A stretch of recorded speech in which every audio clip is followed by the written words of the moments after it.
We are dead.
Na noite em que foi traído, Jesus disse aos seus discípulos: "Não vos deixarei órfãos, voltarei para vós outros", referindo-se ao Espírito Santo, ao Espírito de Cristo, que neles ele faria habitar. Eis que estou convosco todos os dias até a consumação dos séculos. Garantiu-nos o Jesus ressuscitado dentre os mortos. Onde estiverem 2 ou 3 reunidos em meu nome, eu aí estou no meio deles, afirmou Jesus para todo e qualquer tempo da vida. Assim, os discípulos de Jesus sabem que Jesus está com eles, por isso não temem. Por esta mesma razão, eles são gente do caminho. Lugar onde encontrar 2 ou 3 que sintam e façam sinfonia em seu nome, pode acontecer em qualquer esquina. Quando os discípulos esqueceram as igrejas e passarem a só considerar o que tem a ver com Jesus, então o mundo sentirá o impacto de nossas presenças em todos os lugares da terra. Abandonado o compromisso com a religião e abraçado com paixão o discipulado de Jesus no Espírito, então o sal salga a terra. O fermento leveda a massa e a pequena semente se faz desabrochar na grande árvore que serve de pouso para aves de muitos tipos diferentes.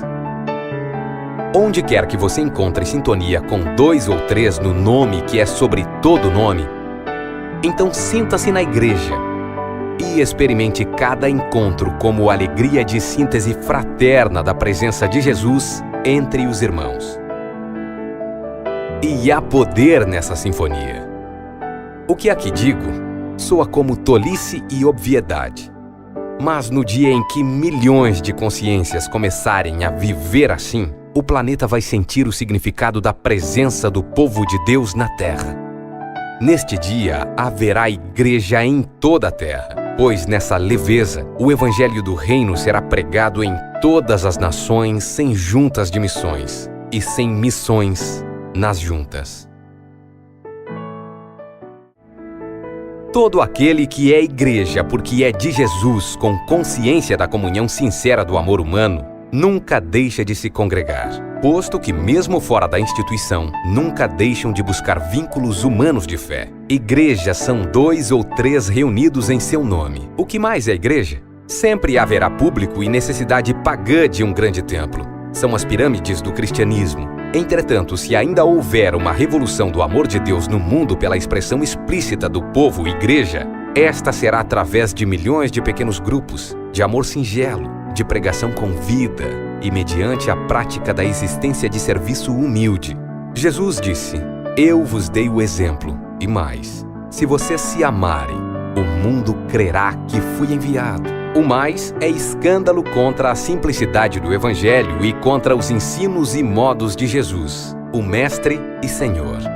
Ora, como o meu compromisso é com Ele, não tenho alma a doar a qualquer imitação. Devo dizer que a fé em Jesus não se abrigou em nenhum templo, até o 4º século. Portanto, por mais de 300 anos, os cristãos não tiveram nenhum templo, nem sentiram falta de nada. E mais, foi o tempo mais feliz que a igreja já experimentou na história, apesar das muitas perseguições. Creio que o que se deve fazer é revolucionariamente simples. Sem propósito, objetivo ou missão, as pessoas deveriam voltar a se reunir em casas de amigos para orar, ler a palavra, louvar com singeleza no coração, partir o pão, meditar e ensinarem-se umas às outras conforme o dom de cada um, e ninguém deveria ser nada nesse grupo, exceto de acordo com o dom da graça recebido. Foi assim que a igreja viveu até o 4º século. De lá para cá se estabeleceu um modelo que o Novo Testamento não conheceu e nem ensinou.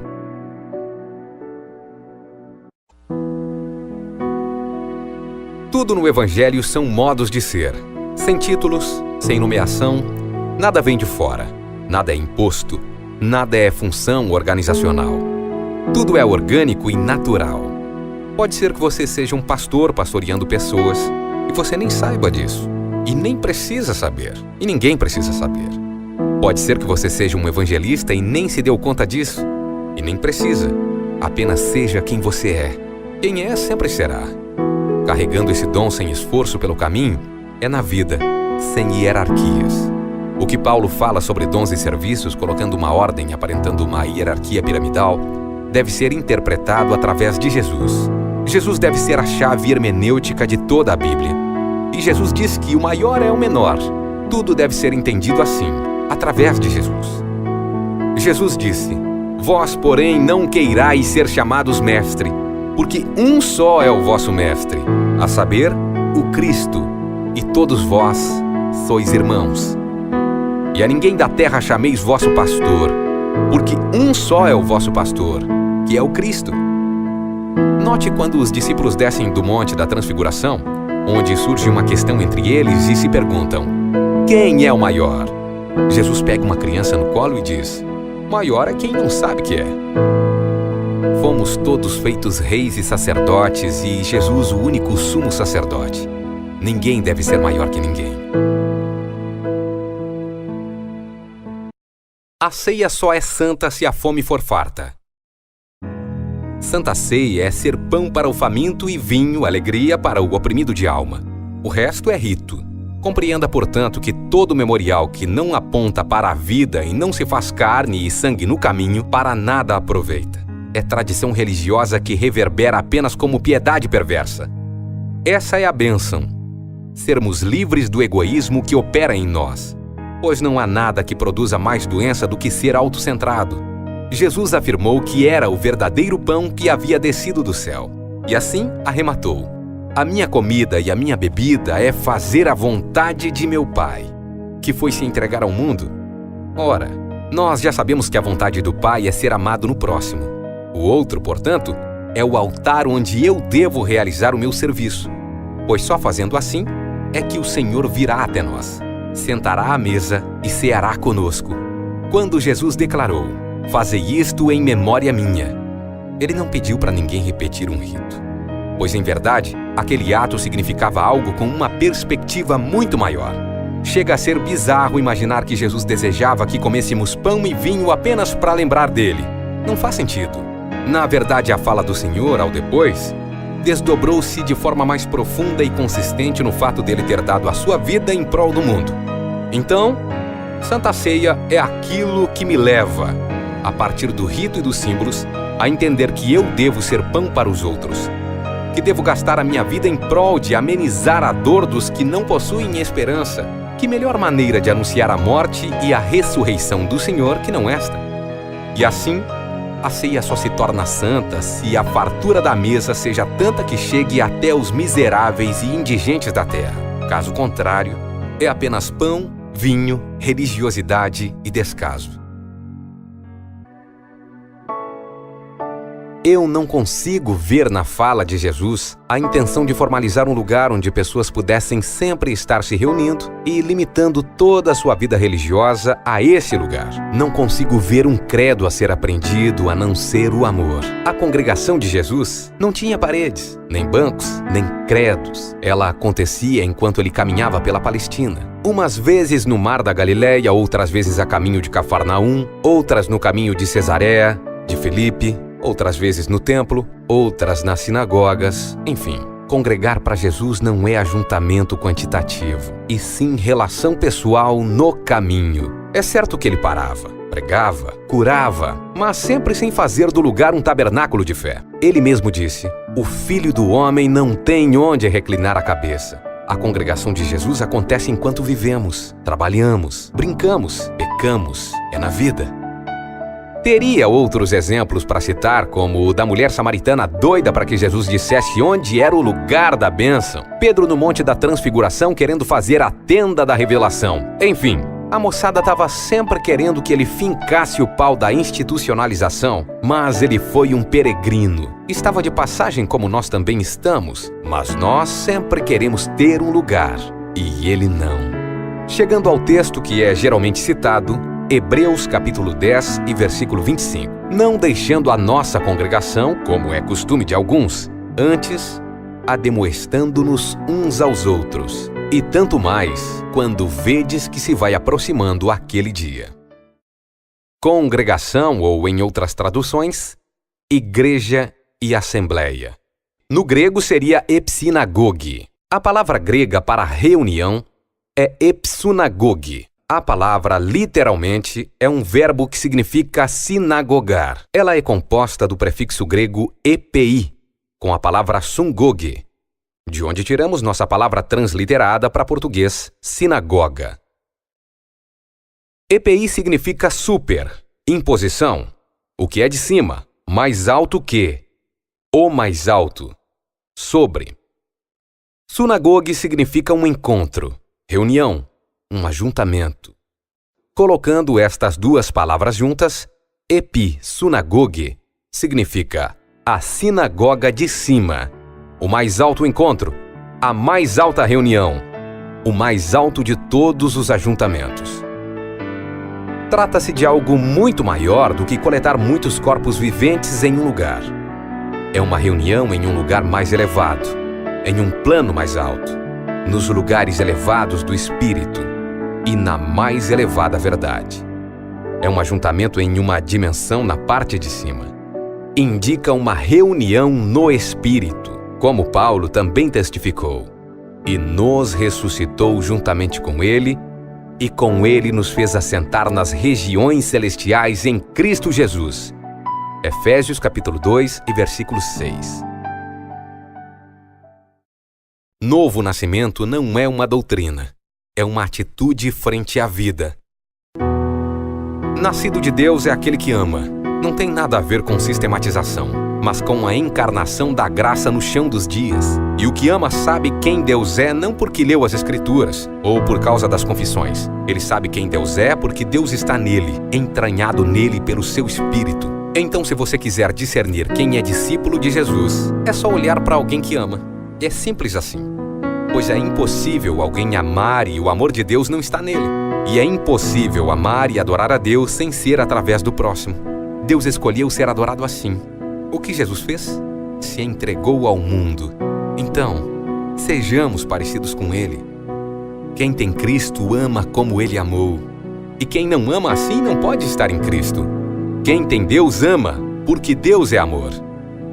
Um novo mandamento vos dou, que vos ameis uns aos outros, como eu vos amei a vós, que também vós uns aos outros vos ameis. Nisto todos conhecerão que sois meus discípulos, se vos amardes uns aos outros.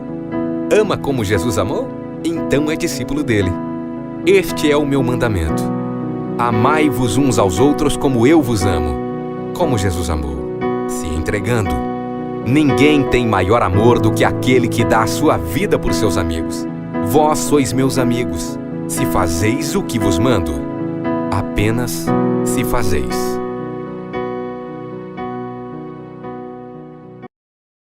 O jejum.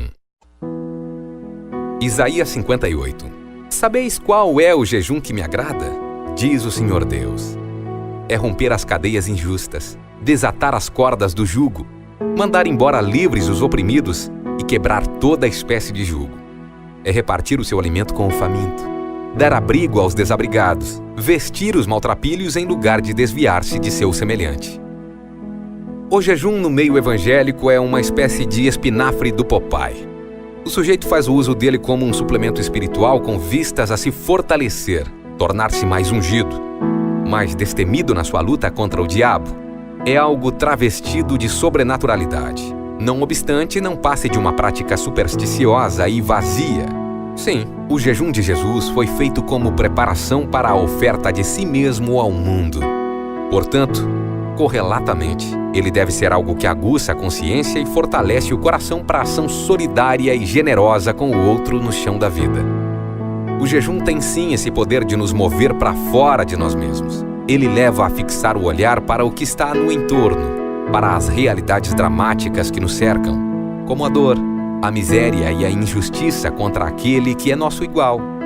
Isaías, no capítulo 58, já advertia a nação de Israel quanto a esse jejum meritório, que visa fazer chantagem emocional com a divindade com vistas a tirar proveitos dela.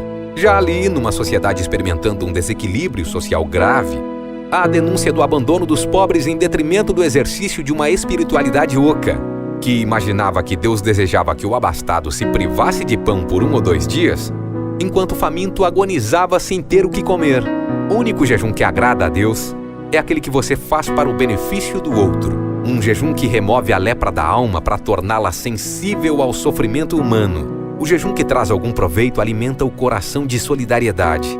Move mãos e pés na direção dos indigentes da terra, dos esquecidos e soterrados sem qualquer esperança. Tudo ou mais, para mim, é só fuleiragem. Não é necessário se fazer um curso para aprender o óbvio. Com o que está dito aí, você já está diplomado em jejum. Não precisa de mais nada.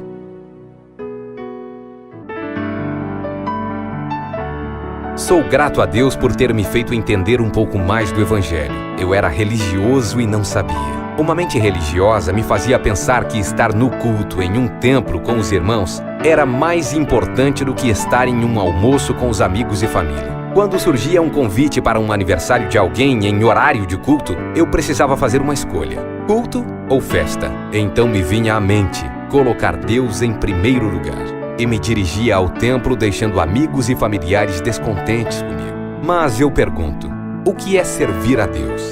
Quem é a igreja? Como é o verdadeiro culto? Como Jesus cultuava? Tive fome e não me destes de comer. Onde houver 2 ou 3. Sem perceber, eu amava mais o rito, a liturgia do culto do que ao próximo ao meu redor. Estar reunidos com amigos é a melhor chance de servir a Deus. Amar as pessoas, servir, dar atenção, se doar. O verdadeiro culto está em servir em amor ao próximo. São nas coisas mais simples da vida, desde servir um copo de suco para alguém antes de você, até socorrer um mendigo jogado na rua. Essa é a minha congregação. Isso é congregar. Sorrir com alguém, olhar por alguém, parar por alguém, gargalhar com alguém, chorar com alguém. Pode ser eu e mais um. Onde houver 2 ou 3 em amor e comunhão, mesmo que nem todos ali amem, isso não importa. O que importa é que eu amo. O Evangelho é tão simples, mas poderoso. O Evangelho é amor, somente amor. Hoje, sempre que me reúno com gente boa de Deus, seja em um aniversário, numa festa ou para falar das coisas de Deus, me sinto igreja na igreja com a igreja. Valorizo cada momento com o próximo. Amo pessoas. Amo a Deus. Faço de qualquer ambiente a minha congregação. Onde estou eu e mais um, ali eu congrego. Se lermos todo o Novo Testamento de carreirinha várias vezes, sem a mentalidade religiosa, vamos perceber facilmente que esse era o espírito do Evangelho.